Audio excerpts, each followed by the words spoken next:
नमस्कार दोस्तों, quick news के आज के एपिसोड में एक बार फिर से आप सभी का स्वागत है। दोस्तों, चुनाव का पहला दौर कल संपन्न हो चुका था।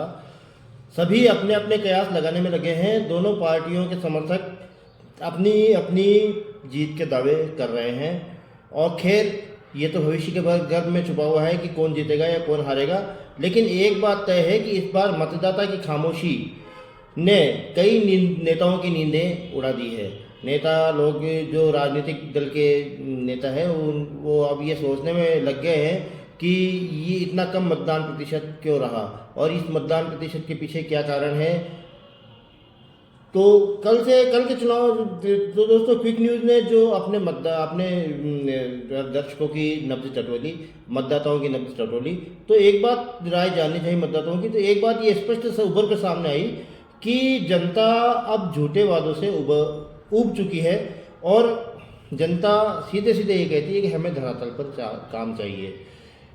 कई मतदाताओं से हमने बात की, दीदवाना से मोहम्मद खान से बात की। मोहम्मद खान का कहना यह था कि ये इस तरह की जो चल रही है, मतलब धोखाधड़ी चल रही है, झूठे वादे चल रहे हैं, इससे हम अब ऊब चुके हैं और हमें अब धरातल पर काम चाहिए। तो ये बात स्पष्ट रूप से हुई है।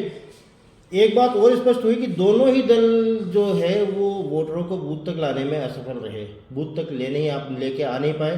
दोनों ही दल के जो कार्यकर्ता थे वो निष्क्रिय थे। पहले हर बूथ पर 2 या 3 या 4 ऐसे कुछ वाहन लगे हुए रहते थे, वोटरों को, हर दल के वाहन लगे हुए रहते थे, वोटरों को घर से निकाल के लाते थे और वोटिंग के लिए प्रेरित करते थे। लेकिन इस बार वो वाली बात भी नहीं दिखाई दी, कहीं भी वाहनों की व्यवस्था नहीं थी। इस तरह से मतलब ये एक निष्क्रियता कार्यकर्ताओं में दिखाई दी। दोस्तों, यहाँ तक तो ठीक था। पहले कार्यकर्ता लोग जैसे वो बूथ पर एजेंट बैठते थे, उनको भी सारी सुविधाएं दी जाती थी, लेकिन इस बार उसका भी नितांत अभाव दिखाई दिया। दोस्तों, इस बार जो कार्यकर्ता द्वारा, जो राजनीतिक दल के कार्यकर्ता द्वारा जो वोट डाला जाता था, डालने का दबाव जो कार्यकर्ता डालते थे लोगों मतदाता पर, इस बार वो दबाव भी नहीं डाला गया। तो वोटर से मतदान के प्रति जो रुचि वोटर में देखी जानी चाहिए थी, उसका बिल्कुल भी अभाव था।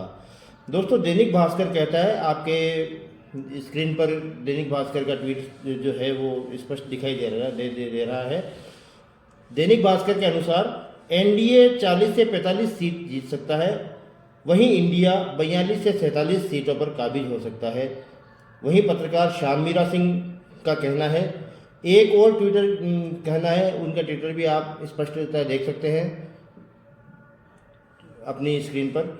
एक और ट्विटर यूजर कृष्णकांत का कहना है, पहले फेज में 6% से कम वोट पड़ना आश्चर्यजनक है। 2 या 3% के वोट का अंतर भी काफ़ी बड़ा फर्क पैदा करता है। 6% कम वोटिंग का मतलब है जनता में कोई उत्साह नहीं है, नतीजे चौंकाने वाले हो सकते हैं। वहीं LP पंत नाम के कोई सज्जन है, वो लिखते हैं, पहले चरण के मतदान में कम वोटिंग से भाजपा के बड़े नेता बेहद चिंतित हैं।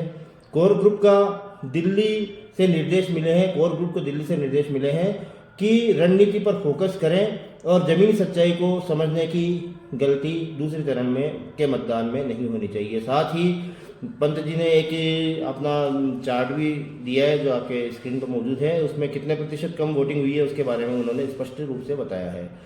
जैसे दोस्तों, भारतीय जनता पार्टी का बूथ मैनेजमेंट हमेशा से ही ज़बरदस्त रहा है। हम आज तक देखते आए हैं कि भारतीय जनता पार्टी का बूथ मैनेजमेंट ज़बरदस्त होता है। वहाँ पर कार्यकर्ता 10-15 कार्यकर्ता, 20 कार्यकर्ता हमेशा हर बूथ पर मौजूद रहते हैं, लेकिन इस मामले में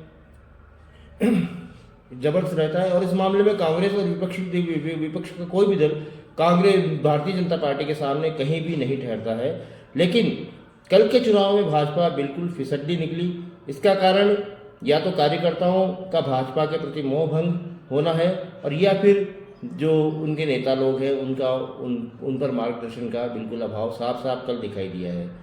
तो दोस्तों, कल के मतदान को देखते हुए भाजपा कार्यकर्ता पूरी तरह निराश दिखाई देता है और इस स्थिति का फायदा उठाते हुए इंडिया गठबंधन के शीर्ष नेतृत्व को अपने कार्यकर्ता में जोश का संचार करना चाहिए। दोस्तों, कल जो भाजपा का कार्यकर्ता बिल्कुल निराश है और ऐसे में यदि इंडिया गठबंधन के जो शीर्ष नेतृत्व है, राहुल गांधी वगैरह, जो अपने कार्यकर्ताओं के में जोश का संचार करें, तो इससे काफ़ी हद तक आगे जो चुनाव होने हैं उसमें इंडिया गठबंधन को फ़ायदा मिलेगा। इसके लिए जितने भी नेताओं के चुनाव हो चुके हैं, तो दोस्तों इसके लिए एक सीधी सीधी बात है, विश्लेषण है क्विक न्यूज़ का, कि जितने भी, जैसे राजस्थान में 12 सीटों पर चुनाव हो चुके हैं, 12 सीटों के जितने भी इंडिया गठबंधन के उम्मीदवार थे, उन नेताओं को दूसरी जो 13 सीटों पर चुनाव होने बाकी है वहाँ पर इनको भेज देना चाहिए, ताकि वहाँ के कार्यकर्ताओं में जोश का संचार हो और उससे आगे वहाँ की जीत आसान हो सके थोड़ी। जैसे मसलन नागौर जिले के हैं हनुमान बेनीवाल का जालोर लोकसभा क्षेत्र में विश्नोई समाज में अच्छा खासा प्रभाव है, तो हनुमान बेनीवाल को वहाँ पर भेज देना चाहिए ताकि वहाँ पर इंडिया गठबंधन की सीट जीतने में मदद मिल सके। इसी प्रकार कॉमरेड अमरा राम है, उनको किसी और क्षेत्र में भेजना चाहिए जहाँ पर वामपंथी वोट ज़्यादा है, उन पर उनका प्रभाव है, वहाँ पर उनको भेजना चाहिए। इस तरह से यदि ये आगे से बूथ में ये मैनेजमेंट यदि शीर्ष नेतृत्व विपक्ष का करने में सफल होता है, तो काफ़ी हद तक इंडिया को सीटें आसानी से मिल जाएगी। इसी तरह से यदि भारतीय जनता पार्टी भी कुछ नए प्रयोग करती है तो आगे, नहीं तो वरना तो ये जो कम वोटिंग है वो आगे भी इसी तरह की कम वोटिंग रहने वाली है। दोस्तों, पिछले चुनाव से इस चुनाव में 6.5% के लगभग फ़र्क पड़ा है, कम वोटिंग हुई है 6.5%। तो उससे स्पष्ट होता है कि ये जो बूथ मैनेजमेंट का अभाव है भारतीय जनता पार्टी में, कार्यकर्ताओं में जोश नहीं है, और वो जोश फूंकने के लिए, वैसे एक बात स्पष्ट है कि मोदी जो मैजिक है वो इस चुनाव में बिल्कुल गायब नज़र आ रहा है। दूसरी बात, राम मंदिर का जो मुद्दा था उस मुद्दे पर भी वोटर अब ज़्यादा ध्यान नहीं दे रहे हैं, वो भूल चुके हैं। वोटर को अब महंगाई, बेरोजगारी, विकास जैसे मुद्दों पर बात ज़्यादा अच्छी लगती है और वो उन्हीं पर वोट कर रहे हैं। दोस्तों, ये एक बात और दोस्तों समझ में आती है, राजस्थान में सचिन पायलट की जो सक्रियता है इन चुनावों में, इस लोकसभा चुनाव में, उसका काफ़ी हद तक फ़ायदा दिखाई दे रहा है। और अब क्विक न्यूज़ को ये लगता है कि अब समय आ गया है कि राजस्थान का नेतृत्व जो सचिन पायलट के हाथों में दे देना कांग्रेस के लिए बहुत ज़्यादा फायदेमंद रहेगा।